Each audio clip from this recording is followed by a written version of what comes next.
Здравствуйте, я Ирина Воловик. Недавно перебирала свои вырезки и нашла вот такую вырезочку из журнала ЗОЖ за 1999 год. Дочь забыла про кашель, а знакомая про псориаз. Поселенка из Карачаево-Черкесии просит дать совет, как вылечить от удушающего кашля девочку 4 лет. Я знаю очень хороший рецепт, думаю, он поможет многим читателям. Этот рецепт действительно великолепен, и он действительно помог очень-очень многим. Прошло уже почти 20 лет этой бумажки, и это ксерокопия. Видите, тогда на работе мы действительно многим отксерили этот рецепт, и он пользовался очень большим успехом. Этот рецепт помогал практически всем, причем даже от застарелого, лающего и удушающего какого угодно кашля. И я буду рада, если он кому-то тоже поможет. Я вскипятила молоко и наливаю в стакан.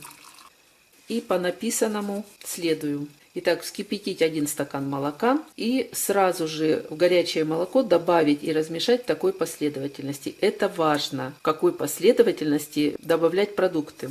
Так написано. 1 столовую ложку сливочного масла, 1 столовую ложку меда, питьевую соду на кончике ножа или ложки, как я вот делаю. Все это размешиваем. Далее нужно взять сырой желток 1 яйца. Сначала его перемешать и влить сюда. Продолжать перемешивать. И последний ингредиент – это йод 5%. Его нужно взять 2-3 капли.